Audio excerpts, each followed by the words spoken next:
Tivemos já o batismo e a ceia. E um texto que fala-nos a respeito do batismo está em Romanos capítulo 6. Eu gostaria de ler inicialmente os versos de 1 a 4. Romanos capítulo 6, versos de 1 a 4. Onde o apóstolo Paulo vai refletir um pouco a respeito da simbologia do batismo e daquilo que ela representa para a vida de cada um de nós. Romanos capítulo 6, verso de 1 a 4, assim lemos: Que diremos, pois? Permaneceremos no pecado para que seja a graça mais abundante? De modo nenhum.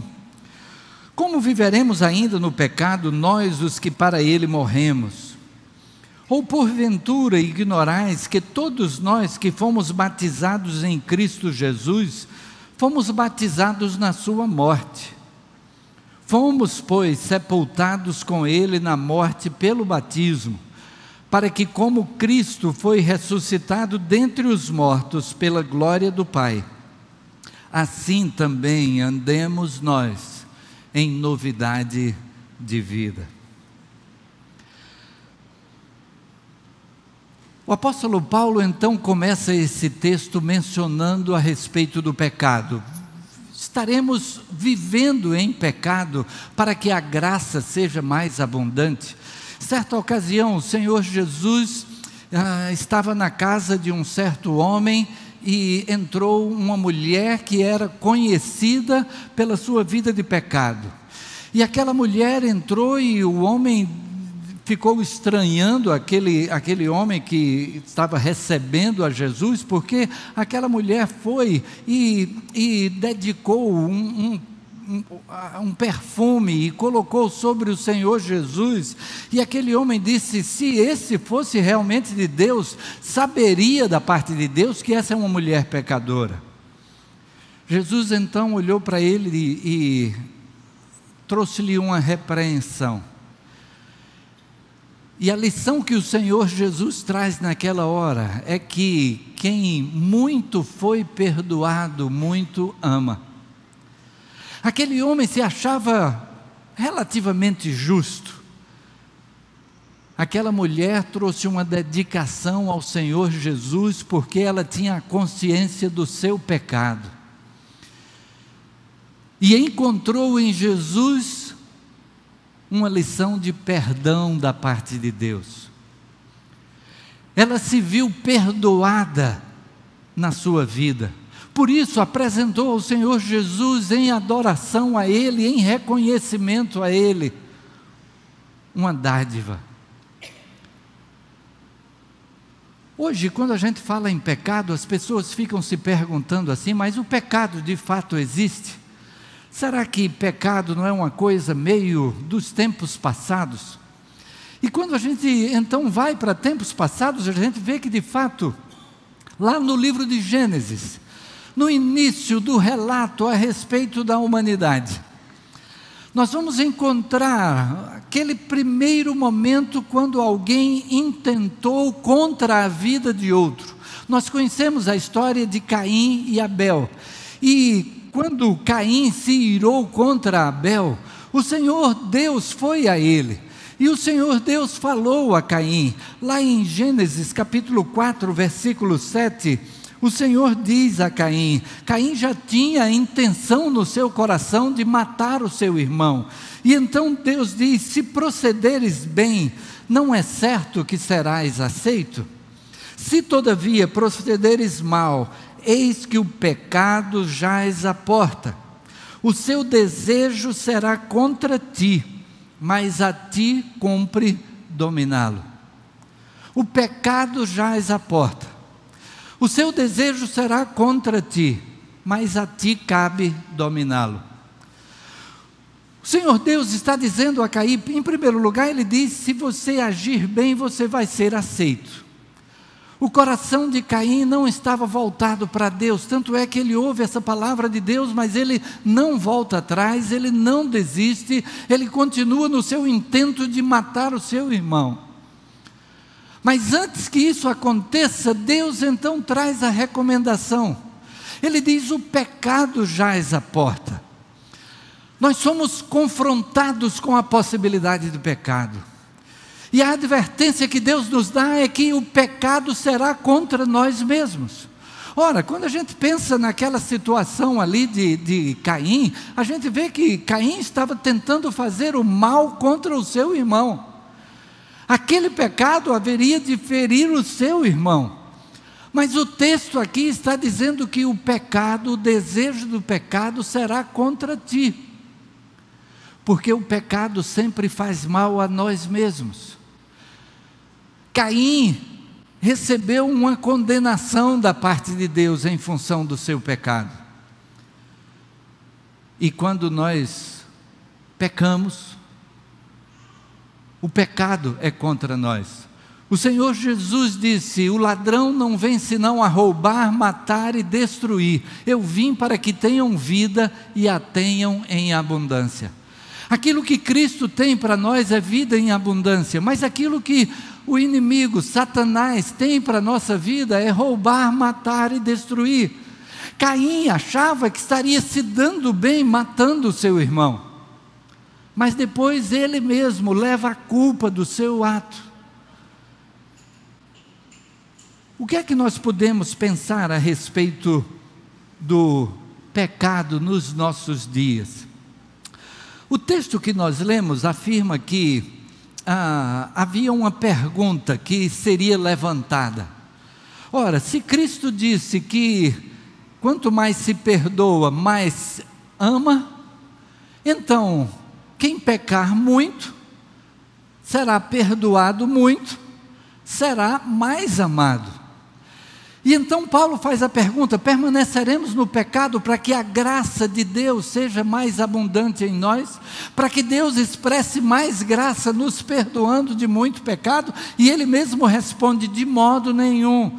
Como viveremos ainda no pecado, nós que para ele morremos? E então ele apresenta esta figura do batismo como sendo esta expressão de que nós morremos com Cristo. É uma figura que nos identifica com o Senhor Jesus. Ao participarmos do batismo, nós dizemos que aquele sacrifício do Senhor Jesus foi importante para nós. Nós já recebemos a Jesus como Salvador e Senhor, e pela fé unimos-nos a Ele na sua morte. Ele morreu ali a nossa morte, para que nós pudéssemos ter vida. Nós morremos com Cristo. Então Paulo vem e diz: se nós já morremos para o pecado, como poderíamos então continuar vivendo nele?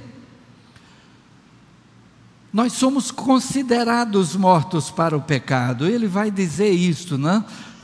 Que nós fomos batizados em Cristo na sua morte, para que, como Cristo foi ressuscitado dentre os mortos pela glória do Pai, assim também andemos nós em novidade de vida. Ele nos recomenda que precisamos ter uma vida diferente. Aí nós temos esta série de mensagens que temos vivenciado neste mês, diferentemente.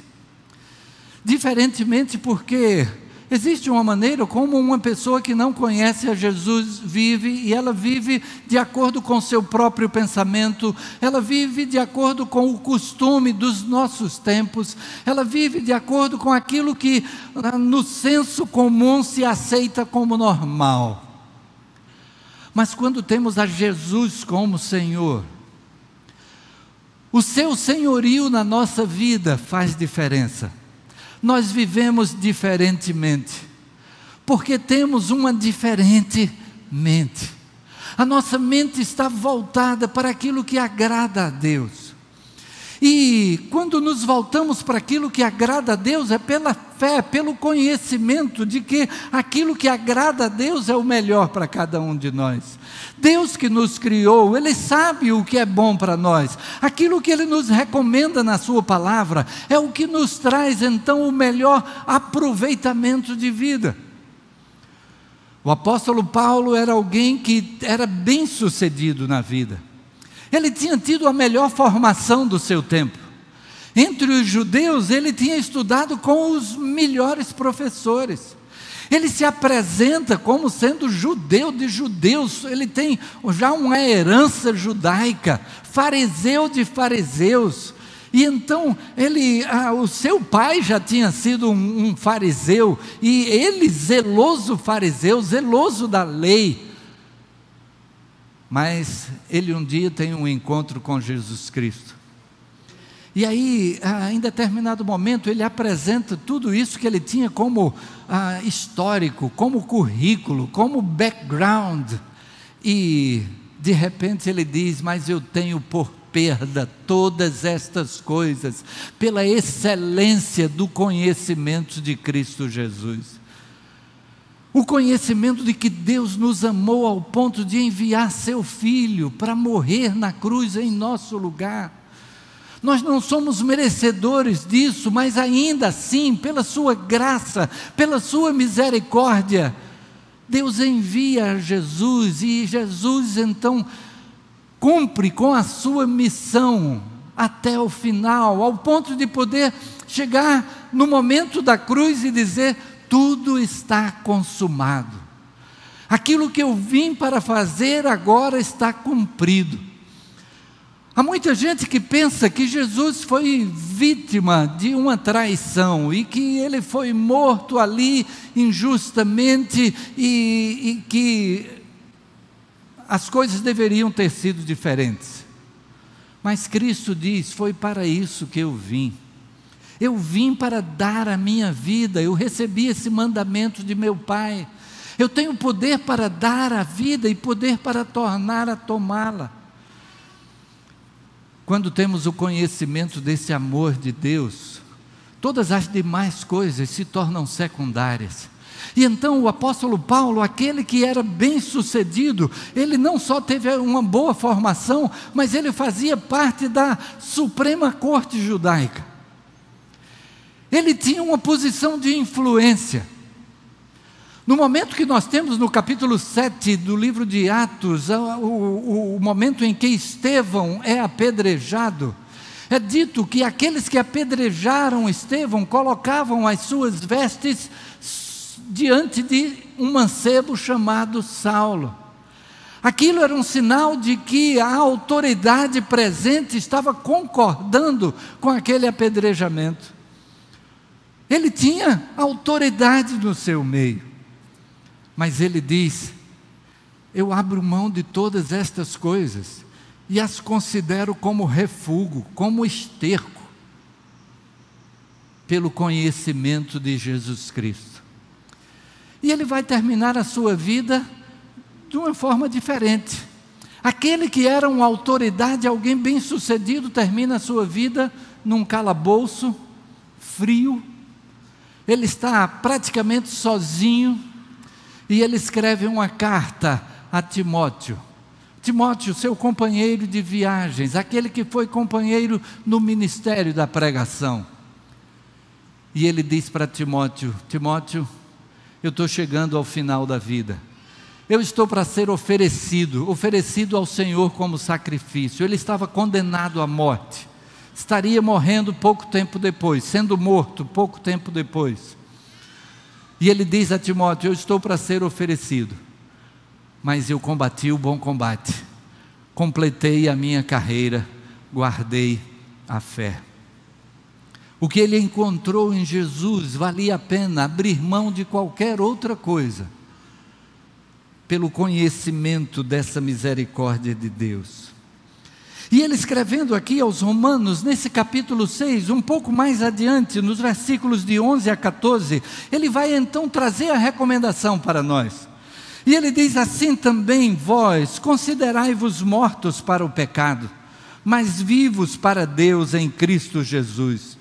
Não reine, portanto, o pecado em vosso corpo mortal, de maneira que obedeçais às suas paixões.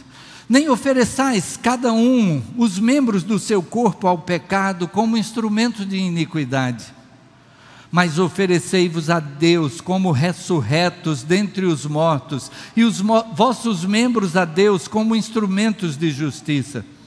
porque o pecado não terá domínio sobre vós, pois não estáis debaixo da lei, mas debaixo da graça. Ele diz que se nós já morremos com Cristo, então nós estamos mortos para o pecado. Devemos nos considerar mortos para o pecado, mas vivos para Deus. E aí a gente pensa, mas se a gente já morreu para o pecado, será que o pecado pode nos atingir? E ele mesmo, na continuidade aqui deste livro, no capítulo 7, ele vai dizer que ele se sente fraco.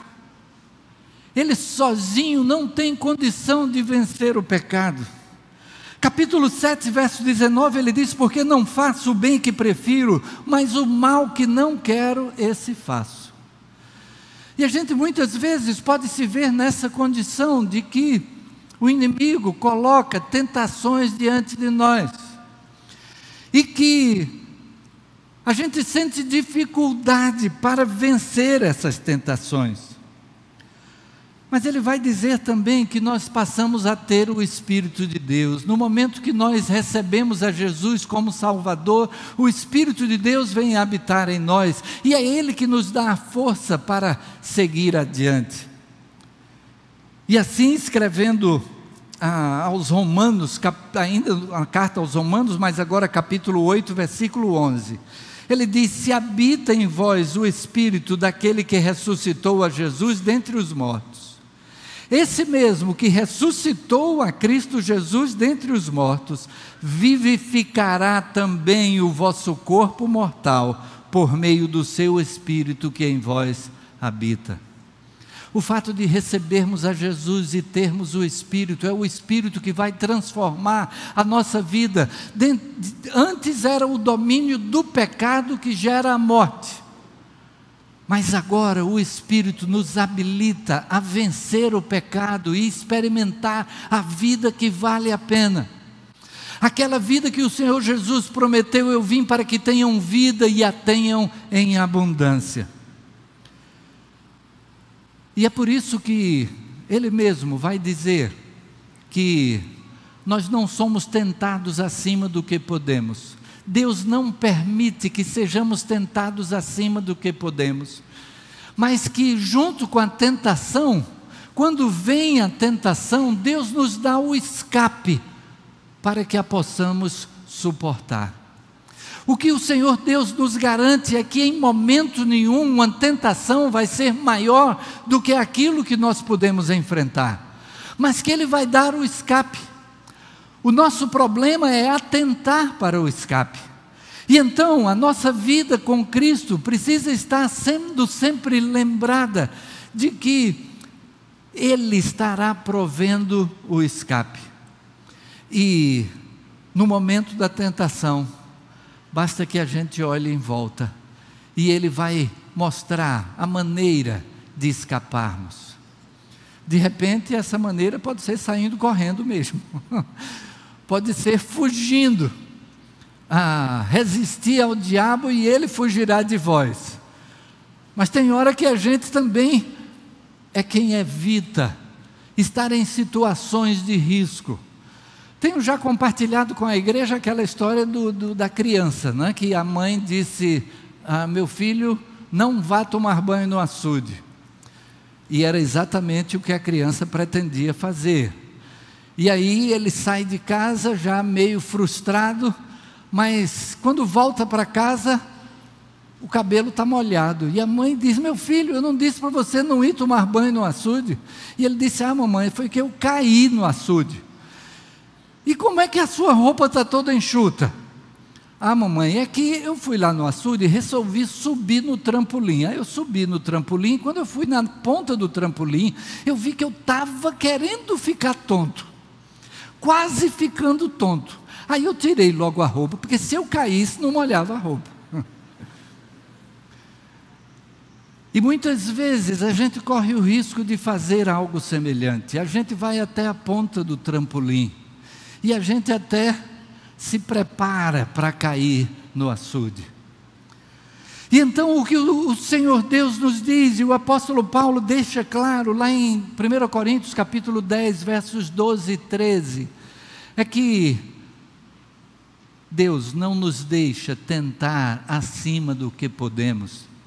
Faltou para aquela criança, ao invés de olhar onde é que ia deixar a roupa, era olhar para a escada que estava atrás e dar meia volta e descer daquele trampolim.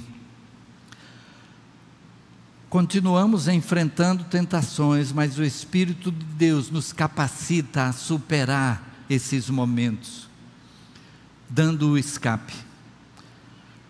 Como é que, então, na prática, nós podemos nos precaver na vida cristã contra o pecado? De antemão, vale a pena lembrar que o apóstolo João, escrevendo lá na sua primeira carta, ele diz que ele escreve para que não pequemos. Primeira carta, capítulo 2, ele diz: essas coisas vos tenho dito para que não pequeis. Se todavia alguém pecar, nós temos um advogado para com o Pai, Jesus Cristo, o justo, o qual é Ele próprio o sacrifício pelo nosso pecado, e não apenas pelo nosso, mas pelo do mundo inteiro. Ele diz que a recomendação que Ele faz é para que não pequemos, mas nós corremos o risco de pecar, mesmo querendo acertar, mesmo querendo seguir a orientação da parte de Deus, mesmo sabendo que aquilo que Deus orienta para a nossa vida é o melhor para nós mesmos, é o melhor para as pessoas que estão à nossa volta. Mas mesmo com isto em mente, nós corremos o risco de ainda assim cometermos algum pecado. Mas ele diz que nós temos um advogado para com o Pai, Jesus Cristo, o justo. O que é que nós devemos fazer então dentro dessa circunstância de vida? Precisamos cultivar a vida no Espírito. Se é o Espírito que nos capacita a enfrentar as tentações, precisamos cultivar a vida no Espírito, em oração diante de Deus, na leitura da sua palavra. O Salmo 119 é muito rico naquilo que ele apresenta como a palavra sendo a firmeza para a nossa vida. Como purificará o jovem o seu caminho? Observando conforme a tua palavra. Escondi a tua palavra no meu coração para eu não pecar contra ti. Lâmpada para os meus pés é a tua palavra, luz para o meu caminho. A leitura, oração e a aplicação da palavra de Deus no nosso viver, a aplicação intencional. Essa carta aos Romanos, onde lemos o capítulo 6 e alguns versículos do 7 e do 8, ela traz até o capítulo 11, nós estamos inclusive fazendo um estudo nessa carta aos Romanos nos cultos da quarta-feira. Até o capítulo 11 traz todo o ensino do apóstolo Paulo a respeito da vida cristã, aquilo que foi o sacrifício de Jesus, como era a nossa condição de perdidos, como passamos a ser perdoados. E a partir do capítulo 12 ele traz a orientação prática para a vida. Vale a pena chegar no capítulo 12 e dar uma olhada ali, em que é que nós devemos aplicar a nossa vida. Ele vai falar sobre servir a Deus através da aplicação dos nossos dons. Ele vai falar sobre a prática do amor, que o amor é que cumpre toda a lei. Se vivemos em amor a Deus e ao próximo, estaremos cumprindo tudo que esteja previsto para nós. Ele fala sobre a nossa vida em harmonia. E eu gostaria de concluir com os dois últimos versículos desse capítulo 6, versos 22 e 23, onde ele diz qual vai ser o resultado de uma vida que é colocada à disposição de Deus. E ele diz: agora, porém, libertados do pecado, transformados em servos de Deus, tendes o vosso fruto para a santificação, e por fim a vida eterna. Nesse verso 22 ele diz que a nossa vida, que anteriormente estava envolvida em pecado, e que o pecado traz destruição, condenação, morte. Agora, com a dedicação da vida ao Senhor, nós temos o fruto que o Espírito produz na vida. E esse fruto é de santificação, é de separação para Deus, é de vivermos para agradar a Deus. E isso tem resultado para a glorificação do nome dEle, tem resultado na maneira como podemos criar um mundo melhor. Isso tem resultado em que vidas possam ver a Jesus Cristo como o único Salvador e Senhor. E é por isso que ele diz: e tem por fim a vida eterna. Aquilo que nós temos prometido da parte de Deus é algo muito mais valioso do que qualquer outra coisa que pudéssemos ter aqui. É por isso que ele apresenta aqui aquilo que será a parte final da nossa vida, como algo que nós já começamos a experimentar aqui. Por fim, a vida eterna. E ele diz: porque o salário do pecado é a morte, mas o dom gratuito de Deus é a vida eterna em Cristo Jesus, nosso Senhor. Vamos tentar dizer juntos esse versículo?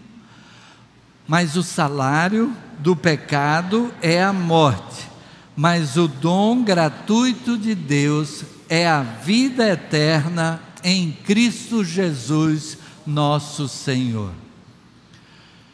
Ele diz que aquilo que nós tínhamos sem Jesus Cristo representa morte, afastamento de Deus, condenação eterna.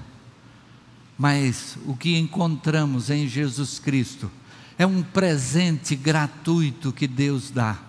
Deus nos dá um dom, um presente gratuitamente, a vida eterna em Cristo Jesus. A maior riqueza do Evangelho é de que a vida eterna que temos em Jesus Cristo não é por merecimento nosso, é por merecimento dEle, porque Ele faz a troca conosco.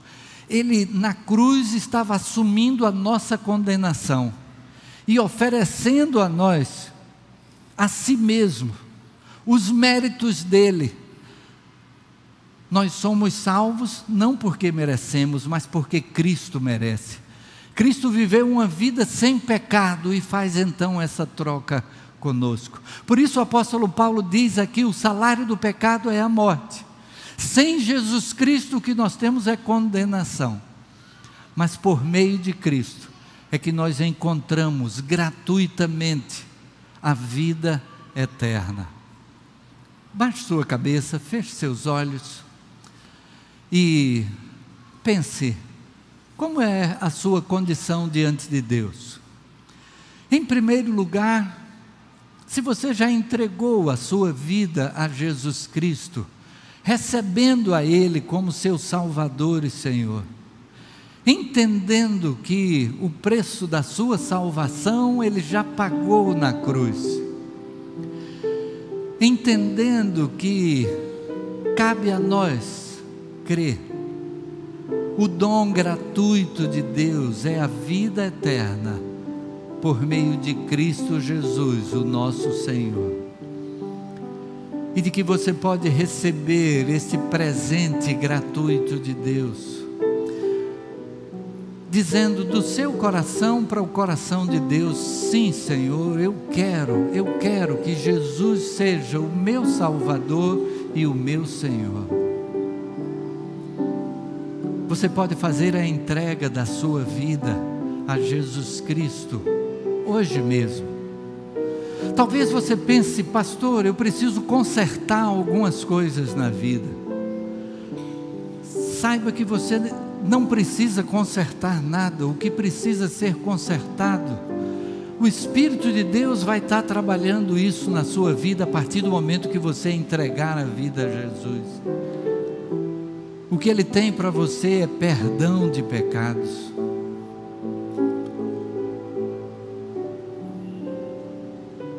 O que Ele tem para você é a promessa de vida eterna no céu com Deus, uma vida que já começa aqui. O Espírito de Deus vem estar junto, vem para estar ao lado e auxiliar na caminhada da vida. O que é necessário é apenas abrir o coração e receber a Jesus como Salvador e Senhor.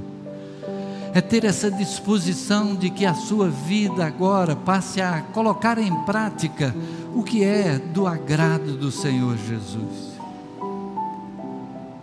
E Ele estará sendo presente na sua vida através do Espírito Santo, que estará ao lado para dirigir, para dar força, para orientar na caminhada. Abra o seu coração para o Senhor Jesus Cristo. E para cada um que já recebeu a Jesus, incluindo aqueles que se batizaram nesta noite, que já deram testemunho de terem recebido a Jesus, de terem encontrado essa nova vida, é assumirmos cada dia o compromisso de vida com Ele. É assumirmos o compromisso de seguir a sua orientação, aquilo que a palavra de Deus nos traz como maneira de viver, que é do agrado de Deus. E que para isso precisamos estar cultivando no Espírito, precisamos aplicar na nossa vida os princípios da palavra de Deus, sabendo que no momento da tentação, junto com a tentação, Ele dará também o escape para que a possamos suportar. Vamos orar. Senhor Deus, louvamos o Teu nome, Pai, e agradecemos. Agradecemos pelas vidas que deram testemunho de terem encontrado em Jesus Cristo uma nova vida, diferente da anterior. Uma vida que vale a pena, uma vida onde os princípios da Tua palavra agradam ao nosso coração, principalmente porque sabemos que agradam ao Teu coração.